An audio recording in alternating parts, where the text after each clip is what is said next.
Today on Little Wars TV, we take a look at two key engagements from Operation Compass, arguably Britain's greatest battlefield success in the Second World War. It's late January 1941 in Libya. Can the Commonwealth players keep momentum going and drive the Italian 10th Army back yet again, or will the Italians finally summon the resources and the will to check the British advance? Join us for a fabulous war game, fought on two tabletops 50 miles apart. It's January 1941, and the struggle for North Africa begins right now on Little Wars TV.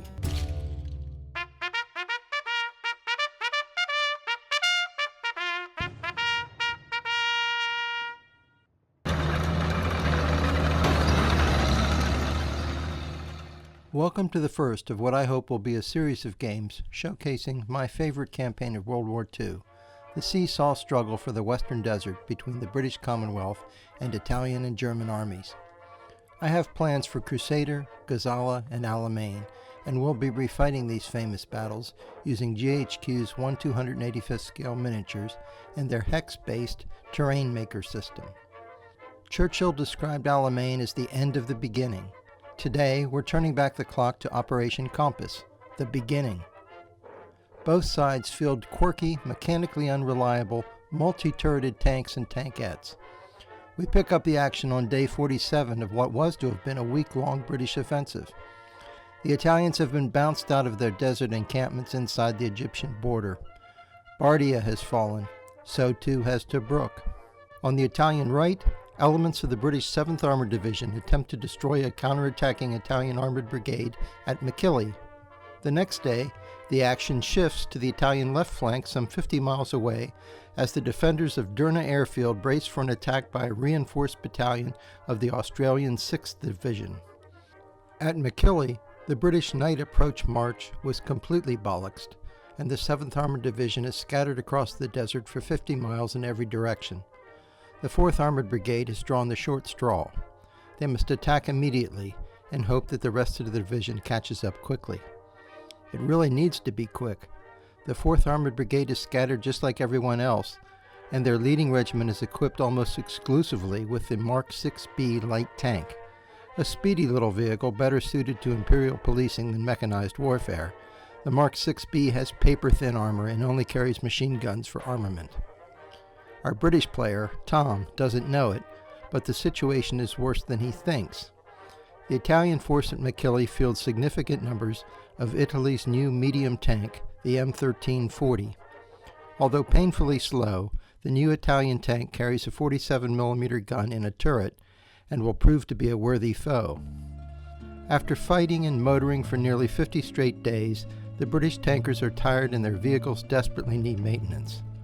On the other hand, morale is sky high, and the 7th Armored is the best trained desert fighting force on the planet. Generals O'Connor and Wavell believe that another workmanlike performance might get the gentleman to pack it in. Tony will command the Italian forces. Sadly, Tony's commander has given him at least 3 contradictory sets of orders: defend Mechili, counterattack, and retreat. So it's anyone's guess as what he's going to do. Tony is aware of the presence of a desert track running to the north. Should he elect to withdraw using this track, he will safely get away since the British are unaware of its existence. On the Derna airfield table, Miles's Australian Infantry Battalion is going to quote-unquote have a go at advancing across a perfectly flat and featureless environment, overwhelm a numerically superior dug-in foe, and then hold on, fighting off any and all counterattacks. Miles has the divisional carrier squadron in support, and one of his companies is rated as elite, but this isn't going to be the cakewalk that some seem to expect.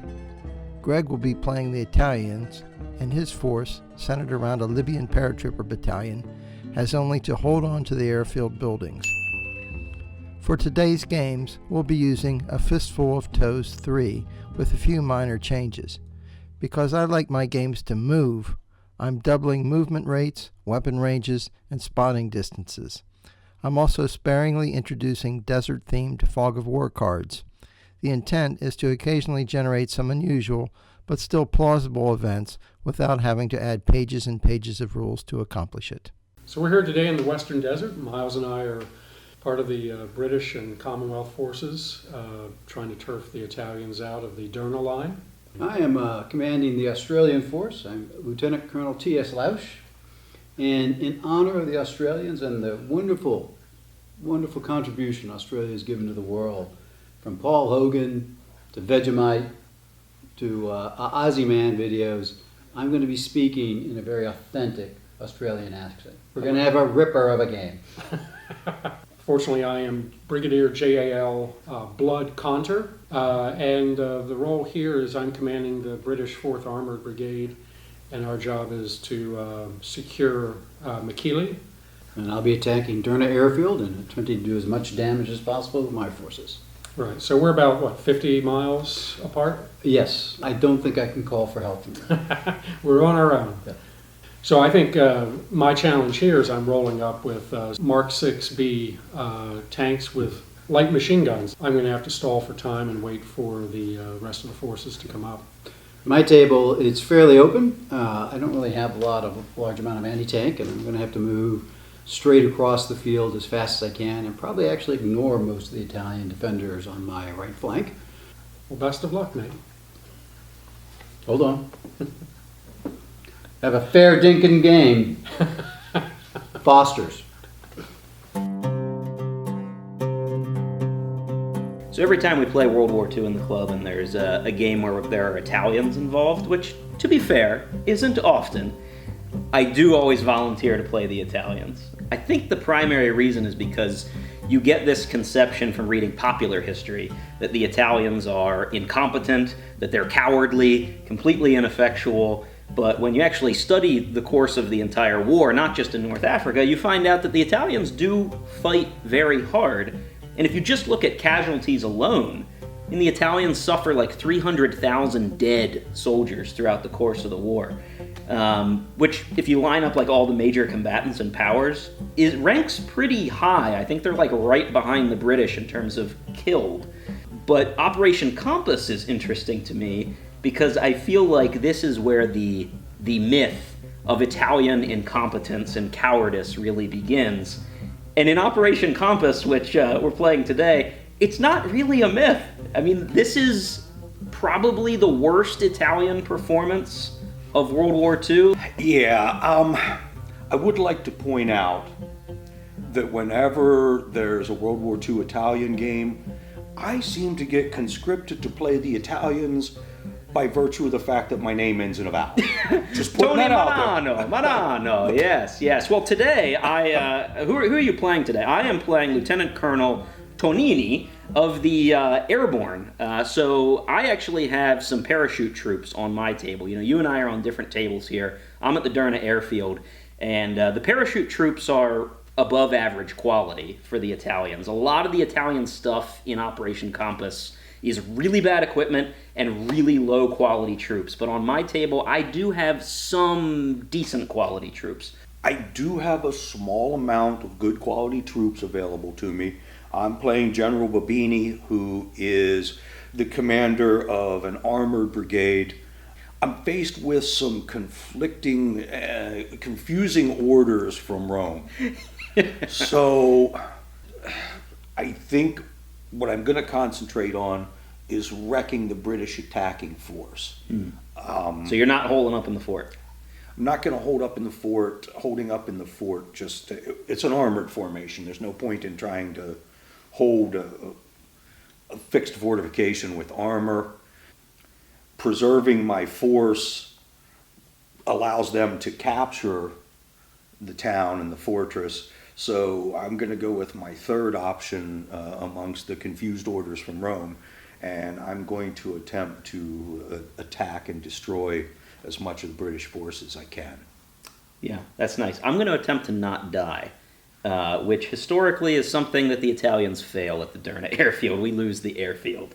Here's to not being annihilated. Greg's defeatist attitude will not be appreciated in Rome, especially since his troops at the Derna airfield are well entrenched and include a respectable paratrooper formation. What Greg does not have are tanks to counter a British attack. The Italians are also critically short on anti-tank guns in this sector. The table has a ridge splitting it in half, offering Miles a clear choice about where to direct his advance. Will he use the ridge to try and swing around the airfield from its less defended side, or will he race across the open desert and make a direct line for the objective? Miles opts for aggression. He'll take his chances on the open desert. It's a faster, more direct path, and most of his troops are fully mechanized.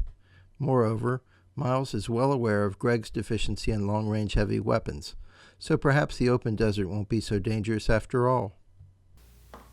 I can't do a god thing. Nothing. Okay. What? What do you mean you can't do anything? Failed the roll. Don't forget your tank. Not only are Greg's 47mm anti-tank guns ineffective, Miles targets them mercilessly with his own long-range fire, suppressing and knocking out the limited Italian equipment. It's a cracking start for the Aussies as their mobile columns sweep closer to the airfield. Meanwhile, 50 miles to the south at Fort Mechili, the action is far less direct. Tom and Tony are engaging in a game of cat and mouse with their light tanks, favoring a battle of maneuver and positioning. Tom dips into a deep wadi to screen his advance, shielding his lighter tankettes from Italian fire. Meanwhile, he's brought on a second formation to attack from another table edge, threatening to turn Tony's flank. Tom delays his main advance, while his flanking force drives in an Italian reconnaissance formation. Tony now faces his first critical decision. Will he allow the British to dictate the initiative and develop their attack, or will the Italians attempt to seize the moment? At least for now, the British appear somewhat divided.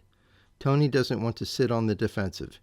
He grabs the opportunity and sends his armor reserves to engage Tom's flanking force before the British can concentrate.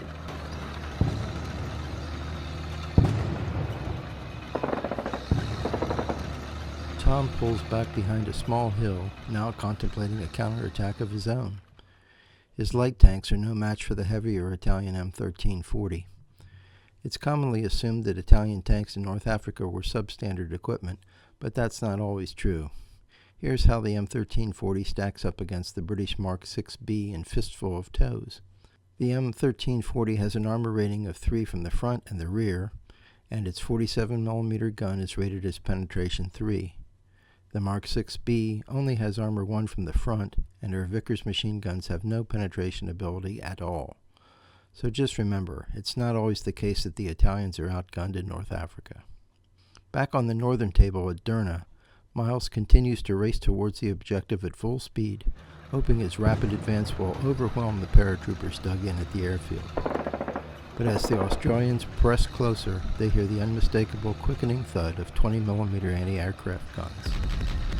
Greg may lack true anti-tank weapons, but his 20mm cannons pack a nasty punch at closer ranges. The Italians tear into the leading Australian elements with a fury. I killed a guy! Oh, we got one! All right. Let's call it a day, boys. Let's call it a day. One hit. Commonwealth So, forces, they can be having one fun. quality kill. Can't rule that out. So that's artillery. I moved. What happened? Il Duce! We're editing that out. So these guys Okay, hold. these guys are fired. We marked them with a yellow because you can. In the rules Fistful of Toes, artillery must be called in by rolling on an availability table. Miles repeatedly calls for smoke rounds to mask his advance from the Italian fire, but turn after turn his calls go unanswered. The off-board artillery remains silent. It's a terrible disappointment for the Australians, but it's an excellent game mechanic in the rules to simulate the delay and communication challenges of Second World War gunnery. A trail of wreckage is now strewn across the open desert in front of the airfield. Undeterred, Miles presses in despite the casualties. So if you look at your infantry chart, Yep. you'll see that you have a number/number. Yep. For the second number is your close assault 4. number, so you get more dice. All right. Yeah. Do you have any Alright. anti-infantry on that? AI plus or minus or any 0 maybe? AI 0. Okay, so these are just straight up. So for you, I think all of them would hit except the one. All right, so 3 hits. So you got 3 hits on me. I am in a fortified position. I am going to save 1. So I am taking a quality check at -1 with a paratrooper, so I need a 5. That is the opposite of a 5. And you're just gonna hunker down there. Well, the tide has certainly turned over here for the worse. So how's it going over in your neck of the woods? I believe, Tom, I'll be changing my name from Louch to Slouch. It's very bloody. We've managed to gain a foothold in the airfield, but I have lost 7 out of 9 companies of Wow. my initial wave Wow. in a turn 4 scene that pretty much represented the Somme. Okay. Where I advanced too many guys in the open, and I couldn't make a save to save my life, but I put those guys in that position, so that's my fault. Yeah. Well, bold moves. I heard the Italians exclaiming loudly. I thought you were making some headway with them. Well, then the latter turn, I managed to kill a whole bunch of them. Okay. So they're going to have to now try to come evict me if I can get some more people to reinforce it. So Yeah. So over here, we've spent about half the game so far getting into position. We've had some combat. We had some air support. Luckily for the British, it was very dramatic, but nothing happened. A lot of quality checks for the Italians. But now we're prepared. We have a pretty nice armored column rolling into Mechili, and the Italians have diverted their forces to try to deal with that. So I think these last 5 turns will get pretty bloody here. excellent. I understand we've discovered that Italian engineering, the armor on the tanks in the rear, is the same as the armor in the front. It's very smart. Very smart. They've anticipated their strategy well. By the way, Ed made me say that. Yeah. He really does not like the Italians. I'm really sorry but under contract I have to actually go by what he You says. just read what's on the page. Yeah, really. it's pretty much. Tony, I doubt that we are equipped with radios, just a suspicion. But if we were, and I radioed to say, how's it going down there? I would say it's going pretty well, all things considered. We are halfway through the battle, and I still control the center of the board, the fortress and the town. So I'm feeling pretty good about my chances here. I've massed my armor, as has he, but we're going to come to that showdown in the next couple of turns that's going to determine what happens. But I'm feeling pretty good about it. Well, we are making up for your lack of losses. On my table, things have gone sideways a little bit. He got close enough to engage the infantry. He's close assaulted several of my positions around the airfield and taken those. And I've lost both of my 47mm guns, which are really the only anti-armor capability that I had. So the only chance I think for me to pull this out at the airfield is I do have some reserves that I hunkered down behind a ridge line, and I'm going to have to use them to launch some kind of counterattack. But the quality of those troops is very low. Those are not my paratroopers. So hopefully you can pull things out on your table. The airfield is looking dicey right now. Take solace in the fact that in the glorious fascist state of Italy, there'll probably be no repercussions for you or your loved ones in the event of your failure. Yeah. Maybe. Yeah, maybe. Unlikely. The operation hangs in the balance on both tabletops, separated by 50 miles of Libyan desert. Along the Mediterranean coast at Derna, Greg is determined to eject the Australians from their foothold on the airfield. With the full weight of Commonwealth troops now committed on the field, the Italians are suddenly free to shift some of their strength from the left side of the ridge to collapse down on the exposed Australian flank. Using the ridge as cover to shield their approach, the Italians can now strike from 2 directions. They enjoy excellent cover, while Miles has nothing but open desert around him. He can do nothing but drive onward into withering fire. The critical moment arrives when both Miles and Greg are forced to take quality checks for their best formations. In Fistful of Toes, if a formation loses 2/3 of its units, the remaining troops must take a test to remain on the field, and both sides have suffered frightful losses to this point. So, you are taking you're taking 2? Yep. 2 tests. One for the grays, one for the greens. Okay, so who are we starting with? Start with the Graves. So anything but a 1? Anything but a 1. Anything but a 1. All straight, those 3 vehicles. Anything but a 1. All right. Those guys are probably okay. Yeah. My guys, the paratroopers, my best troops, are quality 4. Effective range 4. All right. I concede the game. In a surprising turn, it's the crack Australian troops who fail their quality test, while the Italian paratroopers manage to hold. The Derna airfield will remain in Italian hands, at least for today. But what about the swirling tank battle at Fort Mechili to the south? After spending several turns jockeying for position, the British and Italian armor formations are committed to battle around the hill outside the fort. It's a battle that favors the Italians given the quality of their M1340 medium tanks. The lighter British tanks are forced to use their speed and maneuver to try and get side or rear shots whenever possible, but within a few turns, Tony has managed to wreck most of the British light armor. But for Tom, this sacrifice may have all been part of his wider plan. The British 4th Armored Brigade does include some heavier A9 and A10 cruisers. The cruiser is more than a match for the Italian M1340, and Tom has stashed his best tanks down in a wadi, waiting to smash into the Italians. Now he springs his counterattack. While the armor battle rages hotter, the rest of the British force is pressing hard against Fort Mechili and the outlying town, hammering the Italian infantry and gradually gaining the upper hand. A dangerous Italian quality check now looms. Quality check, they are good, so they need 4 plus. 5 plus. They're average, they need a 5 plus. Yeah! All right. This town will be nothing but a smoking ruin till it's all done here. I'm just gonna hunker down there. That is it. You know, Greg, our game was a lot more efficient after we got half our command skills. We played a lot faster. Things really picked up. Over to you, Tony. All right, nobody here is gonna have to take a quality check at the end of the turn so far. You have a lot of armor out here. Tony's garrison hangs on. But perhaps you remember earlier in the video when I mentioned some desert-themed fog of war cards introduced into the scenario. Up until now, the effects have been relatively minor for both sides. But at this critical moment, a card the British have been praying for finally flips over.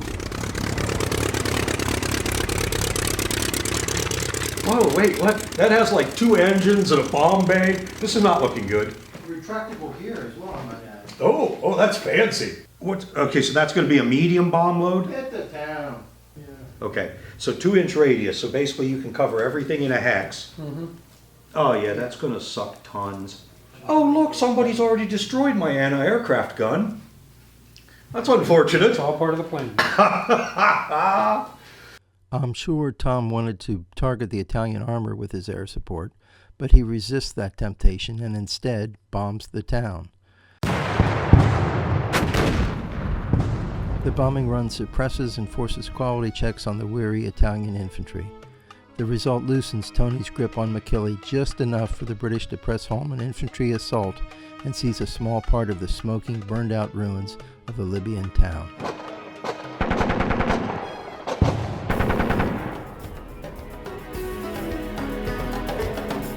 This was pretty much a pirate victory for the Italian forces while we're still holding the town itself.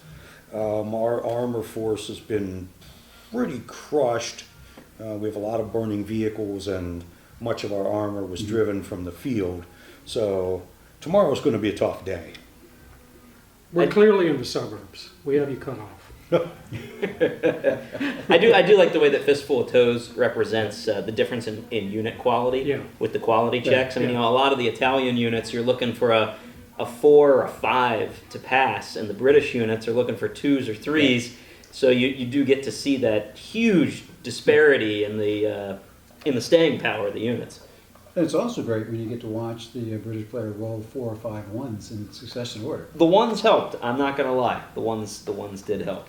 I think this scenario, I watched that one, but I think both of these scenarios were near-run things till pretty late in the game. This one really, the last turn or two before you could start to sort it out.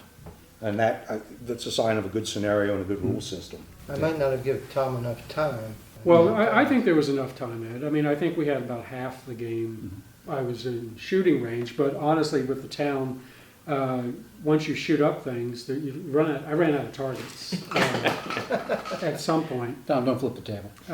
He's angry. I'm sorry I couldn't have provided you with more shooting opportunities. And artillery was disappointing, but it was really interesting to have the Mark 7, tanks for the Brits. I mean, it's just, you don't know what to do with them, really. I didn't. I realized a little late how the quality difference with the Italian tanks Tony had up here on the ridge, which was a real concern. It was a matter of time before he ate through that force over here, which he eventually did. But it's a great system. It really, I tell you, I didn't know what was going on until close to the end of the last turn, when you could see, okay, this could go either way, but eventually the Italians held it. And you mentioned the artillery. The Italians didn't have a lot of artillery. Our artillery turned out to be a little more effective than yours. And as the game progressed, even if all you achieve is a suppression on a stand, that has a big impact throughout the turn, because that stand is minus to hit, minus to move. You get a few suppressions in a unit, and that kind of thwarts whatever it was they were thinking they were going to do for the turn.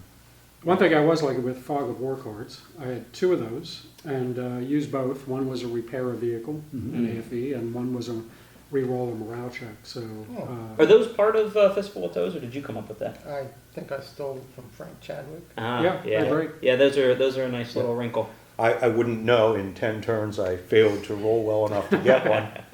Tom had 2 airstrikes, one of which was completely ineffective, and the other one managed to suppress every single one of my units in a town hex, which basically allowed him to get close enough that he could shoot them all full of holes.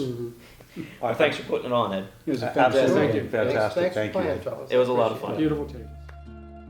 The historical results ended somewhat differently from our war game today. At Derna, the Australians were initially repulsed, but did seize the airfield later that night. And at Mechili, the Italians withdrew along a little-known desert track to the north without engaging. The British commander was actually quite upset at the time for allowing the Italians to escape. Of course, our players today remedied that situation with a very sharp clash.